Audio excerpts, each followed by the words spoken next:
રેસ્ટોરન્ટના ભોજનમાં ઝેર, માત્ર નફાખોરી, ગુણવત્તાનું કશું ધ્યાન નહીં રાખવું, હલકી ગુણવત્તાવાળા સામાન વાપરવા, સ્વચ્છતા નહીં રાખવી અને લોકોને પીરસવું. કેટલાક રેસ્ટોરન્ટ માલિકોનો આ નફાખોરીનો ગુણધર્મ થઈ ચૂક્યો છે. મિલાવટખોરીના અનેક સમાચાર આવે છે. મિલાવટખોરોના પાપે રોજ આપણે મરીએ છીએ. ધીમું ઝેર છે આપણા માટે. પણ દર્દ અને રુદન ત્યારે થાય છે જ્યારે હોટલથી મંગાવેલું ખાઈને એક આખું પરિવાર બીમાર પડે છે અને પરિવારમાંથી એક દીકરીનો જીવ જાય છે. સુરતમાં એક જ પરિવારના 5 સભ્યોને ફૂડ પોઈઝનિંગની ગંભીર અસર થઈ, જે પૈકી 5 વર્ષની માસૂમ દીકરીનું મૃત્યુ થયું છે, જ્યારે તેના માતા પિતા અને અન્ય 2 સંતાનો સારવાર હેઠળ છે. વરાછાના રણુજાધામ સોસાયટીમાં રહેતા અશોકભાઈના પરિવારે 15 ઓગસ્ટની રાત્રે શીતલ રેસ્ટોરન્ટમાંથી ઓનલાઈન મંગાવેલ કાજુ પનીરનું પંજાબી શાક આરોગ્યા બાદ પરિવારની તબિયત લથડે છે. 17 ઓગસ્ટે 5 વર્ષની બાળકી આર્યનું મૃત્યુ થાય છે. આર્ય આપણી વચ્ચે આજે નથી. ફૂડ પોઈઝનિંગથી બાળકનું મોત થતાં મહાનગરપાલિકાનું આરોગ્ય વિભાગ એક્શનમાં પછી આવે છે. હું ફરીથી કહું છું, બધું થયા પછી તંત્ર દોડતું થાય છે. અને જે ત્યાં દ્રશ્યો મળ્યા છે ને, આ જ જગ્યાએ જોજો તમે, સળેલી દાળ, ફૂગેલા શાકભાજી, આ જુઓ તમે આ સ્થિતિ. તમાશો જોતું રહ્યું કોર્પોરેશનનું આરોગ્ય તંત્ર અને એક દીકરીનું મોત થયું છે. માત્ર ને માત્ર દેખાડા માટે ટેસ્ટિંગના નામે સેમ્પલ લેવા. અને જો તમે રેગ્યુલર તપાસ કરો છો ને તો આટલી રેસ્ટોરન્ટવાળીની હિંમત ના થાય. સળેલી દાળ, ફ્રોઝન સામાન, ફુગાયેલો સામાન વેચાય છે મારા સુરતની અંદર. ઝેર પીરસાય છે, ઝેર. નાલાયકી, નફટાઈની પરાકાષ્ઠા રેસ્ટોરન્ટ માલિકની તો છે જ, પણ મહાનગરપાલિકા જેની જવાબદારી છે, આ કોઈ ફેંકી દેવાવાળો સામાન નહોતો. આ જ સામાનમાંથી આ રેસ્ટોરન્ટનું જમવાનું બનતું હતું. આ જુઓ તો ખરા તમે, કેટલા દિવસ પહેલાં બનેલી ચટણી હશે અને કેટલા દિવસ પહેલાં બનેલી મલાઈ હશે અને કેટલા દિવસ પહેલાં બનેલી ગ્રેવી હશે. કોર્પોરેશન દોડતું થયું અને ન માત્ર રેસ્ટોરન્ટ પરંતુ શહેરના 330 હોટલના રેસ્ટોરન્ટ કાફેમાં છાપેમારી થઈ. 1.5 ટન કરતાં વધુ અખાદ્ય વાસી ખોરાક પકડાયો. ગંભીર બેદરકારી દર્શાવનાર 208 એકમોને નોટિસ ફટકારી. 17 રેસ્ટોરન્ટોને સીલ કરાયા છે. 4,70,000થી વધુનો દંડ થયો છે. હવે આ દંડ, નોટિસ, આ બધી વાર્તાઓ છે. એક દીકરીનો જીવ ગયો છે ને, એનું પાપ રેસ્ટોરન્ટ માલિકની સાથે સાથે કોર્પોરેશન પણ છે. સમયાંતરે ચેકિંગ કર્યું હોત ને, પ્રાથમિકતા આપી હોત ને, તો આ સ્થિતિ ના થતે. ભલું થજો આરોગ્ય મંત્રીનું. એ વિસ્તારના છે, તેમને આદેશ આપ્યા અને તમામ ઠેકાણે ચકાસણી શરૂ થઈ છે. સુરત બાદ વડોદરામાં પણ ચકાસણી થઈ અને વડોદરાની હોટલોમાં જે મળે છે ને રેસ્ટોરન્ટો, એનો સામાન જોજો તમે. એ ચકાસણી દરમિયાન જે સામાન સામે આવ્યો છે ને, એમાં ફ્રીજમાં રાખેલો ખાસ કરીને સામાન જોજો ને, તો હોટલનું ખાવાનું ભૂલથી પણ તમે નહીં મંગાવો ને, હું ગેરંટી આપીને કહું છું. આ સ્થિતિ જુઓ તમે, આ સ્થિતિ. ફ્રીજની અંદર એ જે ફ્રોઝન ખોરાક રાખો, આપ જુઓ તો ખરા, ફ્રીજની હાલત તો જુઓ તમે. દુનિયાભરની ફૂગ છે, કીડા પડેલા છે.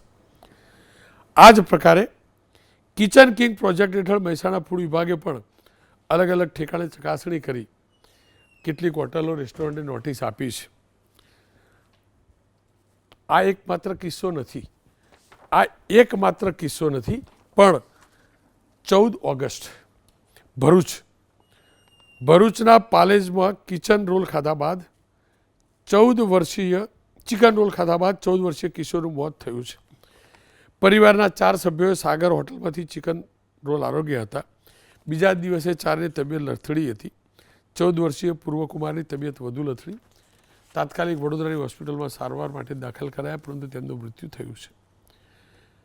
પ્રશાસને 10 હોટલો અને ખાણીપીણીની પેઢીમાં તપાસ કરી વાસી અખાદ્ય ખોરાકનો મોટો જથ્થો મળ્યો છે. ચિકન, રાઈસ, રોટી, શાકભાજી સહિતનો અખાદ્ય જથ્થાનો. ત્યારબાદ આ જુઓ તો ખરો કેવો જથ્થો રાખવામાં આવશે, કેવામાંથી બનતું હશે, વિચારો તો ખરા તમે. હાલત જોજો. રાજકોટની અંદર કેટલી નફટાઈ છે આ રેસ્ટોરન્ટ માલિકોની. શ્રાવણ મહિનો ચાલે છે, ફરાળ લોકો ખાતા હોય છે. ફરાળી પેટીસની અંદર તમને બધાને હોય કે ફરાળ કર્યું ઉપવાસ કર્યો, સ્ટાર્ચ વપરાય છે. અગાઉ પણ રો મટીરિયલમાં ગયા વર્ષે પણ આ જ પ્રકારે સ્થિતિ સામે આવી હતી. સવાલ એ છે કે આ સ્થિતિ કેમ આ પ્રકારે? સ્થાનિક આરોગ્ય વિભાગ શું કરે છે અને એની સાથે સાથે હોટલ રેસ્ટોરન્ટ માલિકો કેટલા બેદરકાર છે? ડૉક્ટર એચ.જી. કોશિયા સાહેબ નિવૃત્ત કમિશનર છે ખોરાક અને ઔષધ નિયમન વિભાગના. પ્રણવ વાઘેલા એમડી મેડિસિન છે. આપ બંનેનું સ્વાગત છે. કોશિયા સાહેબ, આપ તો લાંબા સમય સુધી આ વિભાગમાં રહ્યા છો. હોટલ રેસ્ટોરન્ટ માલિકો કઈ રીતે કેટલા બેદરકાર જોવા મળ્યા છે? રોનકભાઈ, જે આ નવો જે ફૂડ સેફ્ટી સ્ટાન્ડર્ડ એક્ટ 2006 આવ્યો, લગભગ એના 2 દાયકા અત્યારે પૂરા થયા છે. સરકારનો ઈરાદો હતો કે લોકોને એક સલામત અને શુદ્ધ ખોરાક મળી રહે, એના માટે આ ફૂડ સેફ્ટી અને સ્ટાન્ડર્ડ એટલે સેફ્ટી અને સ્ટાન્ડર્ડ 2 એના કોમ્પોનન્ટ નવા એડ કર્યા. પણ આમ છતાં આ જે આપણે જોઈએ છીએ, અત્યારે જોઈ રહ્યા છીએ, પાસ્ટમાં પણ જોયું છે કે અમુક હોટલ અને રેસ્ટોરન્ટો કે જે હાઇજીન અને જે સેનિટેશન છે એનું સરેઆમ ઉલ્લંઘન કરતા હોય છે, ચોખ્ખાઈનો અભાવ હોય છે. ઘણી વખત લાસ્ટ યર જોયું તો ઘણી વખત ખોરાકમાં માખી, મચ્છર, વંદા કે એવી વસ્તુ નીકળતી હતી. તો એક આખું સેનિટેશનનો પ્રોગ્રામ હોય, હાઇજીનનો પ્રોગ્રામ હોય. આજે રેસ્ટોરન્ટ હોય કે હોટેલ હોય તો એનું રસોડું હોય તો આપણે પોતાના ઘરના રસોડાની જેમ એને ચોખ્ખું અને સફાઈ કરીને રાખવું જોઈએ. આપણું આજે એક ટ્રોપિકલ કન્ટ્રી છે, ખૂબ ગરમી હોય એટલે જીવજંતુ, બેક્ટેરિયા તો દેખાય પણ નહીં, એનો પણ ઉપદ્રવ ઘણો થતો હોય. ફંગસ પણ 25 ડિગ્રી ટેમ્પરેચર વધારે થતી હોય. તો આવા સમયે જે પણ ખોરાક આપણે રાખવામાં આવે કે બીજું કરવામાં આવે તેને યોગ્ય ટેમ્પરેચરે રાખવું જોઈએ. અને ખાસ કરીને સેનિટેશન અને હાઇજીનની કન્ડિશન જે છે, જે નવા એક્ટની ખાસ પ્રાથમિક જોગવાઈ છે, એનું પણ એકદમ ચુસ્તપણે પાલન કરવું જોઈએ. પાસ્ટમાં પણ આવી ઘણી બધી ડ્રાઈવો કરવામાં આવી હતી. એકલું આજે ફૂડ સેફ્ટી ડિપાર્ટમેન્ટ, સરકાર, હોટલ કે નાગરિક, આ તો એક શેર રિસ્પોન્સિબિલિટી છે. આજે કોઈ પણ કાયદો કે નિયમો હોય તે લોકોના એક સુખાકારી માટે હોય છે. બહુજન સુખાય બહુજન હિતાય હોય છે. તો નાગરિકોએ જાગૃત રહેવું પડે, હોટલ માલિકો, રેસ્ટોરન્ટ માલિકોએ પણ જાગૃત રહેવું પડે.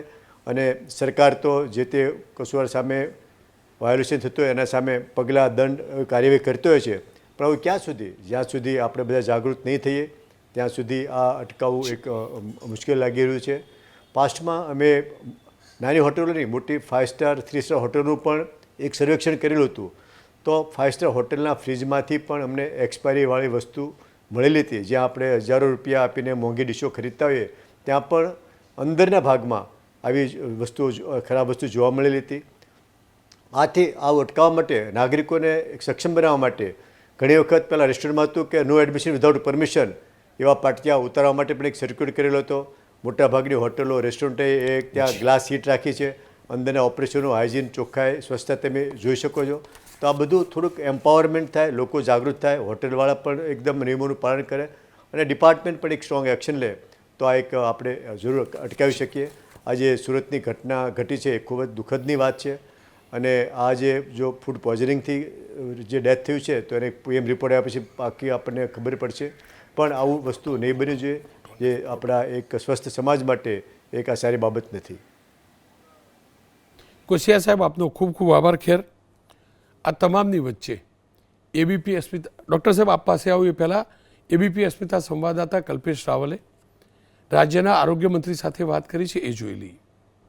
પહેલાં તો એક દુઃખદ ઘટના છે કે દીકરીનું મૃત્યુ થયું છે.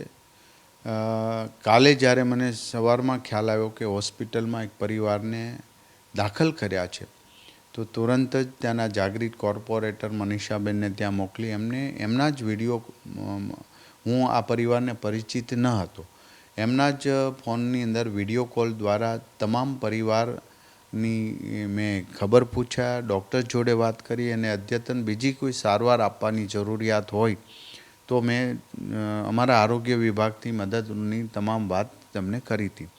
અને આ રેસ્ટોરન્ટમાં તુરંત જ તપાસ કરતા ઘણું ગંદકી વગેરે મળ્યું હતું અને એમને સીલ પણ કરી દેવામાં આવ્યું છે.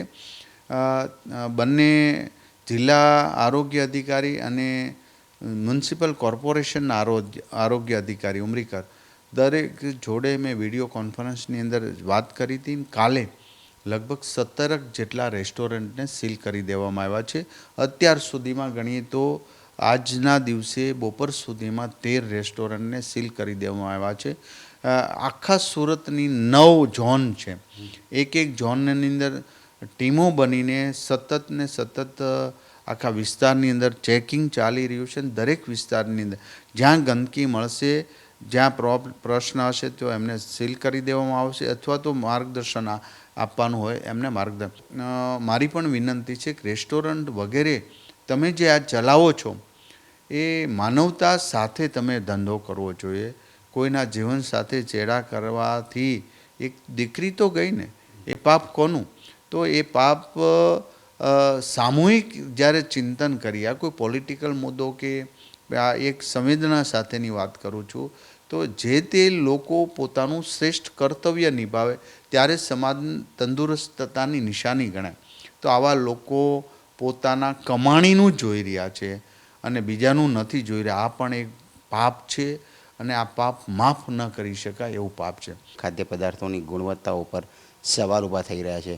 આને ડામવા માટે કયા એક્શન પ્લાન અને કેટલી ગંભીર ઘટના? હવે તો અમે એના એક્શન લઈ જ રહ્યા છીએ. મેક્સિમમ રેસ્ટોરન્ટોને સ્વચ્છતા અને હાઇજેનિકના બધા ઇન્સ્ટ્રુમેન્ટ વસાવી પણ લીધા છે. કોઈક આવા ખૂણે ખાચરે આવા નાના રેસ્ટોરન્ટો છે જેને અનુભવ નથી, માત્ર પૈસા કમાવા માટે પહેલું થયું, તો હવે એમની તપાસ તો અમારી ચાલી જ રહી છે. પરંતુ માનો એક રેસ્ટોરન્ટ જ્યારે તપાસ કરી આખું ક્લીન કર્યું હોય તો બીજે ત્રીજે દિવસે એમના માણસો હોય વગેરે એમાં ક્યારેક ભૂલ કરતા હોય, ક્ષતિ કરતા હોય, અથવા તો લોભથી જૂની વસ્તુઓ વાપરતા હોય, કાંદા બટેટા બધું સડેલું હોય. આ નાની બાબતોમાં હવે ખૂબ ગંભીરતા લેવી પડશે ને કંઈ પણ થશે તો જે ભોગ બનનાર છે એમને પણ અમે પોલીસ દ્વારા જે એક્શન લેવા જોઈએ કે ભોગ બનનાર પરિવારને અમે તમામ પ્રકારના પારિવારિક તરીકે અમે સહયોગ આપવાની વાત કરી છે. ત્યારે એક પણ રેસ્ટોરન્ટમાંથી આવી કોઈ પણ બનાવ બનશે તો જે તે જવાબદાર એ રેસ્ટોરન્ટ અને વ્યક્તિ ઉપર એક્શન લેવાશે. હજી તો અમે ધીરે ટોપ ટુ બોટમ સુધી પહોંચવાના છીએ. ત્યારે એ જે સંકળાયેલા હશે એને દંડ કરી અને સમજાવીને બે બાબતથી અમે એમને સુધારીશું અને સમાજને લોકો માટે એક સારું સાત્વિક ફૂડ મળી રહે એનો આરોગ્ય વિભાગ હંમેશા માટે પ્રયાસ કરશે. રેસ્ટોરન્ટમાં જવું અને બહારથી લાવીને જમવું એક આમ કહેવાય સ્ટેટસ જેવું લોકોને લાગવા માંડ્યું છે. તો મારી દૃષ્ટિએ એક આરોગ્યની બાબત છે. સાત્વિક ઘરનું ફૂડ જમવું જોઈએ. બાળકને પણ ઘરનો નાસ્તો આપવો જોઈએ. જંક ફૂડ અને આવા તીખા તમતમતા કેમિકલયુક્ત પદાર્થો નાખીને તમે બધી જ વસ્તુ બહારની ખાઈ તો આ એક બીમારીને નોતરવાનું કારણ છે. કારણ કે સ્વચ્છતા બધું જ રાખીશું પણ દરેક માણસની વૃત્તિ શ્રેષ્ઠ ન હોય તો પણ આવું પરિણામ મળતું હોય છે. એક દીકરી ગઈ છે, જેના ઘરે ગઈ હોય એમને ખ્યાલ આવે કે એક માણસ, એક સ્વજન જતું રહે એનું કેટલું મોટું દુઃખ હોય. તો આ રીતે સંવેદના સાથે એક્શન લઈ રહ્યા છીએ. સંવેદના તો છે જ, પણ એની સાથે એક્શન પણ હોવા જોઈએ જે અમે કરી રહ્યા છીએ. ડૉક્ટર પ્રણવ જોડાયા છે મારી સાથે, એમડી ડૉક્ટર છે. ડૉક્ટર સાહેબ, આપ પાસે જે પણ દર્દીઓ આવે છે, આપનો અભ્યાસ શું કહે છે? વાસી ખોરાક, હલકી ગુણવત્તાવાળો ખોરાક, હોટલનો ખોરાક, ઓનલાઈન મંગાવ્યો હોટલમાં જઈને ખાતો હોય, એના કારણે બીમાર પડવાના કેસમાં કેટલો વધારો જોવા મળે છે? રોનકભાઈ, સાચું કહું તો ઓફ લેટ એટલે છેલ્લા 2-3 મહિનામાં, ખાસ કરીને જ્યારથી પીક સમર થયો ત્યારથી ફૂડ પોઈઝનિંગના કેસીસમાં ઘણો વધારો થઈ રહ્યો છે. લોકો હંમેશા, જેમ સાહેબે કીધું એમ, એક સ્ટેટસ સિમ્બોલ જેવું થઈ ગયું છે કે ના, બહાર ખાવું જ, પણ કઈ સિઝનમાં ખાવું, ક્યારે ફૂડ વાસી હશે, એ એક શેર રિસ્પોન્સિબિલિટી છે. આપણે પોતે પણ એ નક્કી કરવું પડે કે આપણે શું ખાવું છે, ક્યારે ખાવું છે, અને સામે રેસ્ટોરન્ટની પણ એ જવાબદારી આવે છે કે લોકો જ્યારે એક ફૂડ બિઝનેસ સાથે જોડાયેલા છે, જે હાઇજીન જેમાં બહુ પ્રોપર જરૂરી છે. તો એ હાઇજીન નહીં જળવાય તો એમને પણ એ ક્યારેય પણ ફાયદાકારક નહીં રહે, લોંગ રનમાં તો ક્યારેય પણ ફાયદાકારક નહીં રહે. અને ખાસ કરીને જ્યારે આવી રીતના લોકો સફર થાય, અને આ તો બહુ દુઃખદ ઘટના છે કે 5 વર્ષની દીકરીનું મૃત્યુ થઈ ગયું, આ બહુ મોટી વસ્તુ થઈ ગઈ છે. એટલે આવું થાય તો એ કોઈના પણ માટે સારી વસ્તુ નથી. એક સમાજ તરીકે આપણે આ બધાએ આ એક શેર રિસ્પોન્સિબિલિટીને સમજવાની જરૂર છે, આ વસ્તુઓને અવોઇડ કરવાની જરૂર છે. સ્ટેલ ફૂડના ઇસ્યુઝ ખાસ કરીને આપણા ટ્રોપિકલ કન્ટ્રીમાં સમરમાં અને પોસ્ટ મોન્સૂન બહુ વધારે વધતું હોય છે. એટલે આ વસ્તુ અત્યારે તો અવોઇડ જ કરવી જોઈએ. આપણા ઘરે પણ આપણે બનતા સુધી સ્ટેલ ફૂડ નથી ખાતા, આપણે ટ્રાય કરીએ છીએ કે આપણે એને અવોઇડ કરીએ. ગવર્મેન્ટ તરફથી ખૂબ સરસ પગલાં લેવાયા છે, પણ જો આ જ પગલાં કોઈ ઘટના બન્યા વિના ટાઈમસર ને રેગ્યુલરલી લેવાતા હોય તો એ પણ એક સારી નિશાની રહે, એક સ્વસ્થ સમાજની નિશાની રહે આપણા સૌને માટે. ડૉક્ટર, આપનો ખૂબ ખૂબ આભાર.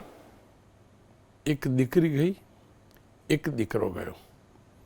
પ્રશાસન દોડતું થયું, થોડાક દિવસ દોડશે, રેસ્ટોરન્ટ સાફ સુથરા થશે, તમે ને એવું થોડાક દિવસ હોટલમાં જઈશું તો 4 વાર વિચારીશું, ઓનલાઈન ઓર્ડર આપતા વિચારીશું. પણ હકીકત એ છે ફૂડ પોઈઝનિંગના અનેક કિસ્સા આવે છે. હોટલ રેસ્ટોરન્ટનું આપણે જાતે જઈએ છીએ ત્યારે કદાચ રેસ્ટોરન્ટના કિચનમાં તો જતા નથી, પણ થોડોક આઈડિયા તો મળી જાય છે. પણ ઓનલાઈનના યુગમાં તો એ આઈડિયા પણ નથી મળતો. તૈયાર ફૂડની અંદર એ હોટલ રેસ્ટોરન્ટ હોય કે પછી પાર્સલ આવેલું હોય, બંદો નીકળવો, માખી નીકળવી, આ પ્રકારના અનેક કિસ્સા આવ્યા છે. રેસ્ટોરન્ટ માલિકો વેજીટેરિયનની જગ્યાએ નોનવેજ પીરસતા હોય અને પાર્સલમાં નોનવેજ આવી ગયું હોય, એવા પણ કિસ્સા આવ્યા છે. તકલીફ એ છે, રડી લેવું છે, નફો કમાઈ લેવો છે, ગ્રાહકનું શું એ કોઈ વિચારતું નથી. એ ભૂલી જાય છે આ ગ્રાહક છે, એટીએમ નથી. તકલીફ એ વાતની છે કે આપણામાં કહેવત છે જોયાનું ઝેર, એટલે કે જોઈ લીધું આપણે તો આપણને ઝેર ચડે. આ કહેવત કદાચ હવે અપર્યાપ્ત છે.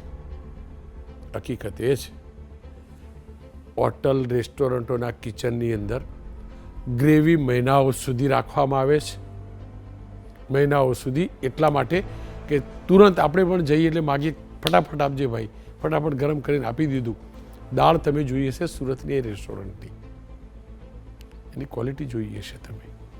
મરી મસાલા ભભરાઈ દેવામાં આવે, ગાર્નિશિંગ કરી દેવામાં આવે, એટલે કોઈ પણ ડીશ આપણને ખૂબસૂરત લાગે છે, પણ એ સુરતી આપણી હોજરી માટે ખતરનાક સાબિત થાય છે.